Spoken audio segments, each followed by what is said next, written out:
Hello friends, मेरे YouTube channel में आप सभी का स्वागत है।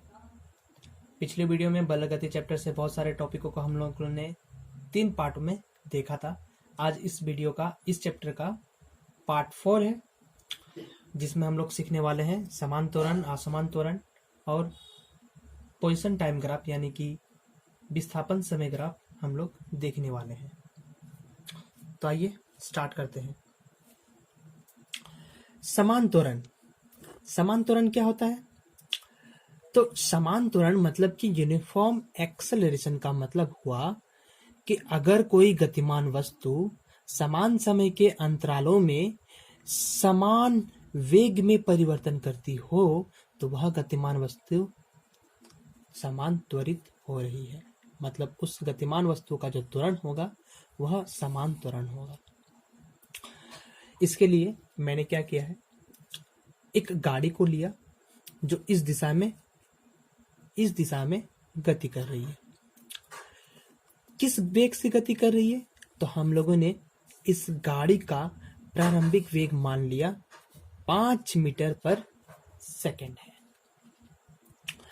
तो हम लोगों ने देखा कि यह गतिमान वस्तु जो कि गाड़ी है, जो प्रारंभिक वेग 5 मीटर पर सेकेंड के वेग से गति कर रही है। फिर देखते हैं इस गाड़ी को 2 सेकेंड के बाद देखें तो इस गाड़ी का वेग पहले था 5 मीटर पर सेकेंड, पर 2 सेकेंड के बाद हो जाता है 15 मीटर पर सेकेंड। तो 5 मीटर पर सेकेंड से 15 मीटर पर सेकेंड हो गया इस गतिमान वस्तु का वेग। तो कितना बढ़ा? देखिए, तो 15 में से 5 घटा लेंगे तो आएगा 10, यानी इस गतिमान वस्तु का जो वेग में परिवर्तन आया है 10 मीटर पर सेकेंड का आया है। और इतना परिवर्तन आने में समय कितना लग गया? तो 2 सेकेंड लग गया। तो 2 सेकेंड में वेग में परिवर्तन कितना का आया? तो 10 मीटर पर सेकेंड आया था। तो इकाई समय मतलब कि 1 सेकंड में कितना का परिवर्तन आएगा? तो 1 सेकंड में परिवर्तन आएगा 10/2, यानी कि 5 मीटर पर सेकंड स्क्वायर का त्वरण उत्पन्न कर रहा है यह गाड़ी। अब जब उसका वेग 15 मीटर पर सेकंड हो जाता है, उसके 2 सेकंड के बाद फिर उसका वेग बढ़कर 25 मीटर पर सेकेंड हो जाता है 15 मीटर पर सेकेंड से।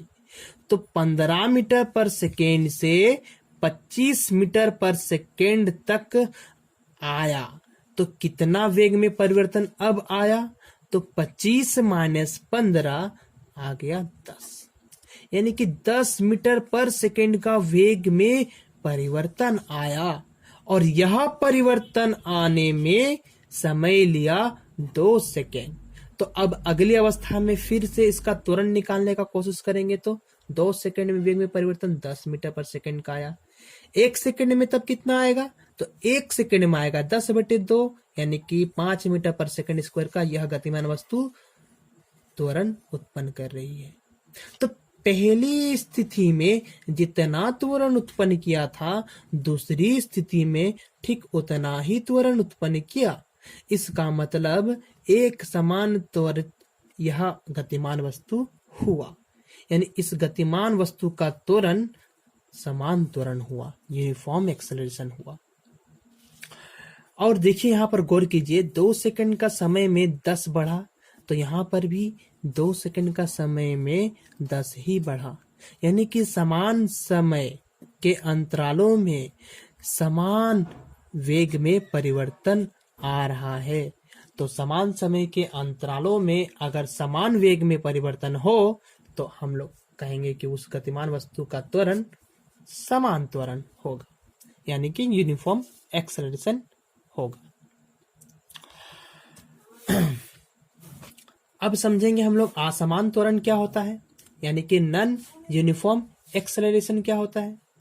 तो उसके लिए पहले परिभाषा बोल देता हूं यदि कोई गतिमान वस्तु समान समय के अंतरालों में असमान वेग में परिवर्तन करती हो तो वह गतिमान वस्तु असमान त्वरित हो रही है, मतलब कि उसका त्वरण असमान त्वरण कहलाएगा, नॉन यूनिफॉर्म एक्सेलरेशन कहलाएगा।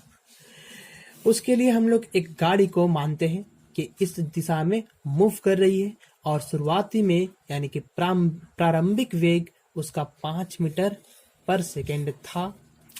फिर 2 सेकेंड के बाद देखें तो उसका वेग 5 मीटर पर सेकेंड से बढ़कर 10 मीटर पर सेकेंड हो गया। फिर 2 सेकेंड के बाद देखते हैं तो उसका वेग 10 मीटर पर सेकेंड से 20 मीटर पर सेकेंड हो जाता है। तो पहली अवस्था में देखिए जब 5 से 10 हुआ था उसका वेग, तो वेग में परिवर्तन कितना का आया? तो 10 में से 5 घटाएंगे तो आएगा 5, यानी 5 मीटर पर सेकेंड आया था। समय अंतराल देखो हम लोग उतना ही लिए हैं, तो 2 सेकेंड के समय के अंतराल में अभी इसका वेग में परिवर्तन 5 के आया। लेकिन अगली अवस्था जब 10 से 20 हो गया था इस गतिमान वस्तु का वेग, तब देखिए इसका वेग में परिवर्तन 10 के आया, पर समय लिया 2 सेकेंड। यानी पहली अवस्था में 2 सेकेंड में 5 का परिवर्तन लाया वेग में, और अगली अवस्था में 2 सेकेंड में 10 का परिवर्तन लाया। मतलब कि समान समय के अंतरालों में असमान वेग में परिवर्तन हुआ ना। तो समान समय के अंतरालों में असमान वेग में परिवर्तन को हम लोग कहते हैं असमान त्वरण। यानी कि यह गतिमान वस्तु किस प्रकार से त्वरित हो रही है? तो असमान त्वरित हो रही है, असमान इसका त्वरण होगा, नॉन यूनिफॉर्म एक्सेलरेशन यह गतिमान वस्तु का होगा।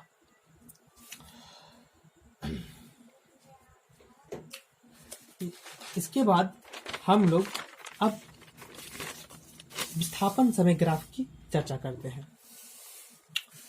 विस्थापन समय ग्राफ मतलब कि यहाँ पर हम लोग देखने वाले हैं कि कोई गतिमान वस्तु अगर गति कर रही है समरूप वेग से, अगर कोई गतिमान वस्तु गति कर रही है समरूप वेग से, तो उसका जो लेख चित्र होगा वो कैसा होगा विस्थापन समय ग्राफ में। तो उसके लिए हम लोग पहले एक चार्ट बना लेते हैं। मान लीजिए वह गतिमान वस्तु शुरुआती समय में, मतलब कि जब समय बिल्कुल 0 था उस समय विस्थापित कितना हुई थी? तो 0 हुई थी। फिर मान लीजिए 1 सेकेंड का समय में 5 मीटर विस्थापित हो जाती है, 2 सेकेंड में 10, 3 सेकेंड में 15, 4 सेकेंड में 20। इस प्रकार से वो अपना अवस्था को, अपना स्थिति को बदल रही है वह गतिमान वस्तु। तो इस गतिमान वस्तु का हम लोग विस्थापन समय ग्राफ ड्रॉ करना चाहते हैं। हम लोग क्या ड्रॉ करना चाहते हैं? तो विस्थापन समय ग्राफ ड्रॉ करना चाहते हैं। तो देखिए यह ग्राफ का y अक्ष हो गया और यह ग्राफ का x अक्ष हो गया। x अक्ष को हम लोग समय का ग्राफ, समय पकड़ेंगे, इधर हम लोग समय का परिमाप लेंगे और इस दिशा में विस्थापन का।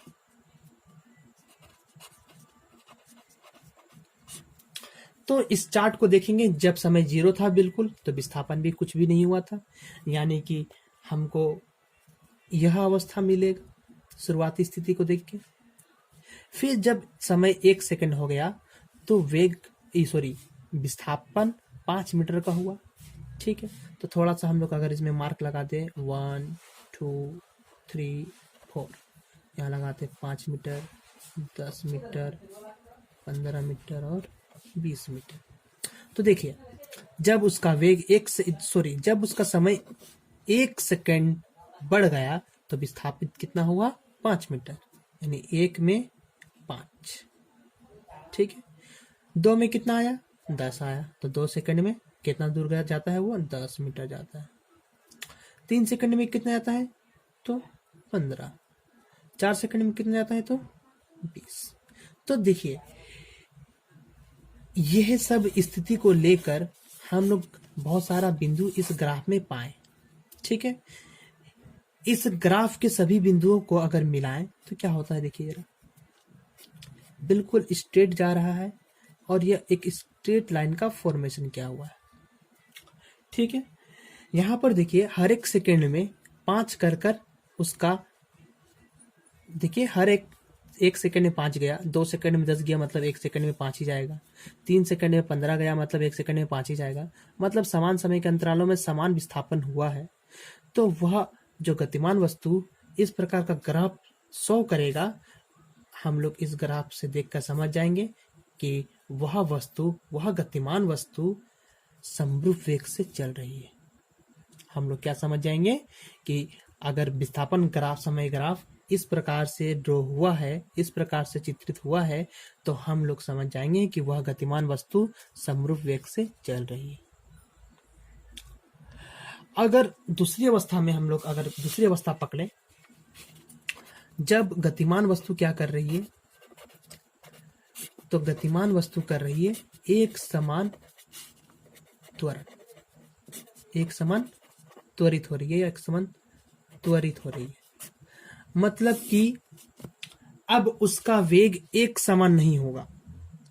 यहां पर अगर वेग की चर्चा करें तो विस्थापन 5, समय 1, तो 5/1 यानी कि 5 मीटर पर सेकेंड का वेग है। यहाँ पर भी कितना होगा, तो 10/2 यानी 5 ही आएगा। 15/3 5 ही आएगा। 20/4 5 ही आएगा। तो यहाँ समरूप वेग हो गया।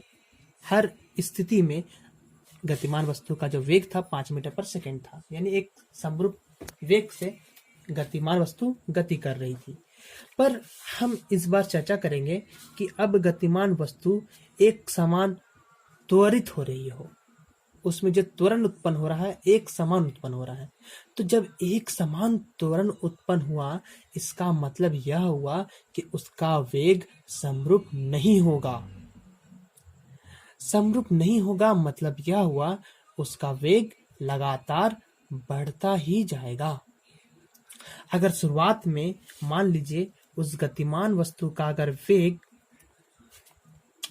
मान लीजिए शुरुआत में गतिमान वस्तु का वेग 5 मीटर पर सेकेंड है, तो मान लीजिए 2 सेकेंड के बाद फिर से उस वस्तु को देख रहे हैं, उस गतिमान वस्तु को देख रहे हैं, तो उसका वेग 5 मीटर पर सेकेंड नहीं रहा, अब बढ़ जाएगा। मान लीजिए 15 मीटर पर सेकेंड हो गया। ठीक है, तो अब उसका वेग कितना हो गया, 15 मीटर पर सेकेंड हो गया। और फिर देखेंगे अगले 2 सेकेंड के बाद, तो देखेंगे कि इसका वेग 25 मीटर पर सेकेंड हो गया। जस्ट लाइक हमने यही चार्ट लिया है। देखिए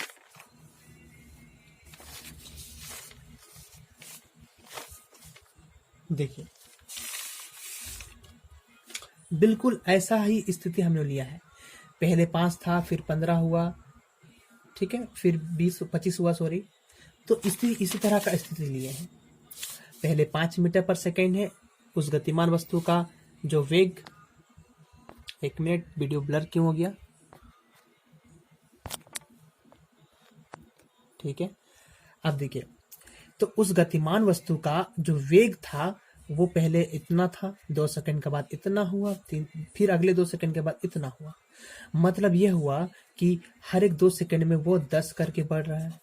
देखिए 10 मीटर पर सेकंड करके बढ़ रहा है, यानी उसका वेग में परिवर्तन 10 करके आ रहा है। पहले 5, फिर 15, फिर 25, फिर 10 बढ़ेगा 35, फिर 10 बढ़ेगा 45, इस प्रकार से वेग में वृद्धि हो रही है। तो कहेंगे कि वह गतिमान वस्तु एक समान से त्वरित हो रही है। अब इसी चीज को हम लोग देखेंगे ग्राफ में, समझेंगे ग्राफ में, मतलब कि इस अगर कोई गतिमान वस्तु एक समान त्वरित हो रही हो तो उसका विस्थापन समय ग्राफ कैसा बनेगा। तो आइए देखते हैं। देखिए यहां फिर से हमने लिया है y एक्सिस, x एक्सिस, इधर हमने समय पकड़ा, इधर हम लोग विस्थापन पकड़ते हैं। अब देखिए पहली स्थिति में क्या था, उसका वेग 5 मीटर पर सेकेंड था, मतलब कि 1 सेकेंड में वो 5 मीटर जाएगा। ठीक है, 1 सेकेंड में वो 5 मीटर जाएगा। फिर 2 सेकेंड के बाद उसका वेग बढ़ जाता है। तो हर एक सेकेंड कितना बढ़ रहा है थोड़ा देख लेते हैं। तो हर एक सेकंड कितना बढ़ रहा है, तो 5 मीटर पर सेकंड बढ़ रहा है। यानी कि अब दूसरा सेकंड देखेंगे तो उसका वेग कितना हो जाएगा, 10 हो जाएगा। मतलब कि 10 मीटर पर सेकंड हो जाएगा। अगला सेकंड में उसका वेग। तो अब वो 1 सेकंड में 10 मीटर दूर जाएगा।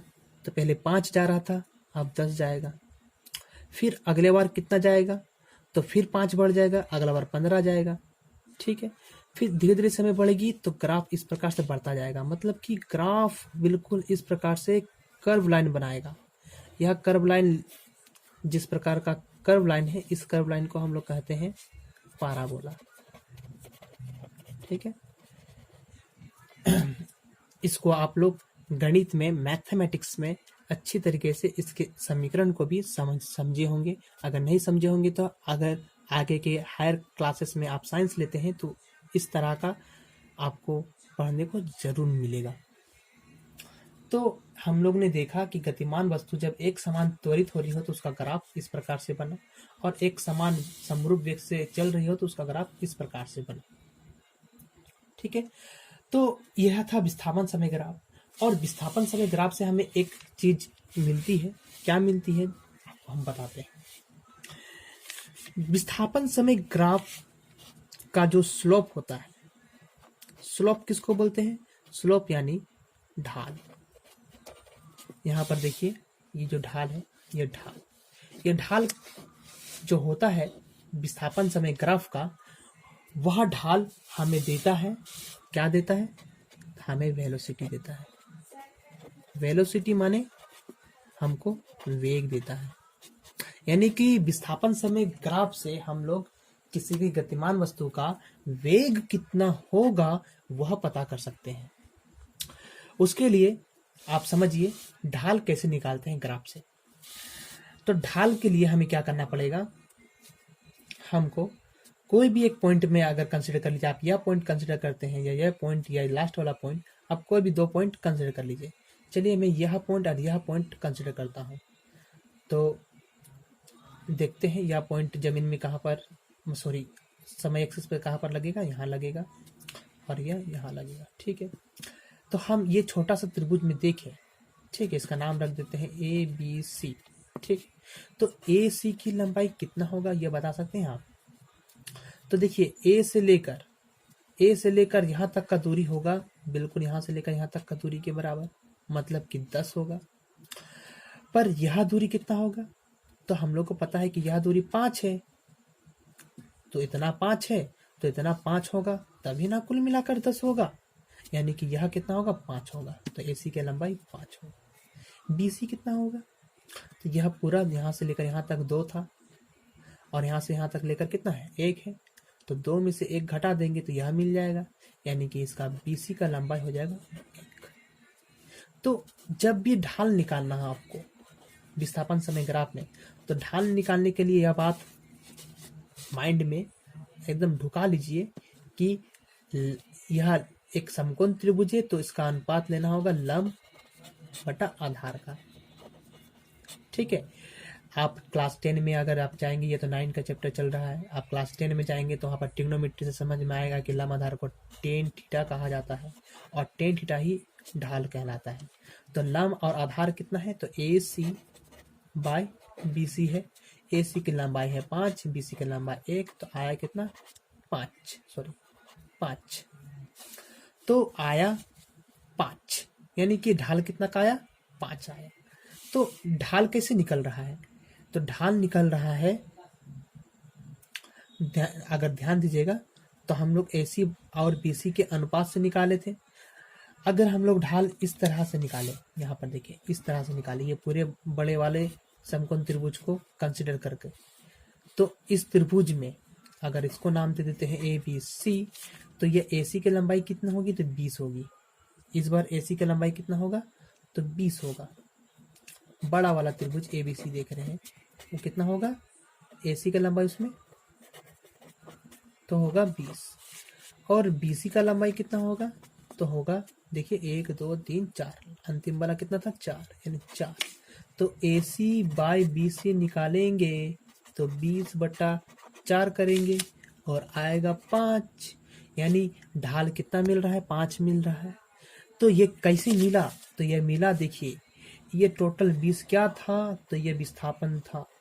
ये 4 क्या था? तो समय था। तो विस्थापन और समय का अनुपात को लिया गया है, मतलब विस्थापन को समय से भाग किया गया है, तब जाकर मिला है। तो यहाँ पर हम लोग समझ गए कि जब भी स्लोप या ढाल का बात करेगा तो विस्थापन को डिवाइड करना पड़ेगा, विस्थापन को डिवाइड करना पड़ेगा समय से। और जब विस्थापन बटा समय, हमने पिछले वीडियो में बताया था आपको कि विस्थापन और समय का जो फॉर्मूलेशन होता है मैथमेटिक्स में, उसको हम लोग कहते हैं वेग। यानी वेग क्या है? इकाई समय में किसी गतिमान वस्तु द्वारा किया गया विस्थापन। और हम लोग देखते हैं कि ढाल निकालते हैं तो यह दोनों का अनुपात ही मिलता है जो कि वेग के बराबर होगा। अर्थात विस्थापन समय ग्राफ के ढाल से हमें वेलोसिटी का मान का पता चलता है। तो फ्रेंड्स, आज के लिए इतना ही। अगले वीडियो में फिर आगे के टॉपिकों की ओर चर्चा करेंगे। तब तक के लिए धन्यवाद। फिर से मिलेंगे। Take care. और हमारे चैनल को सब्सक्राइब करना ना भूलें।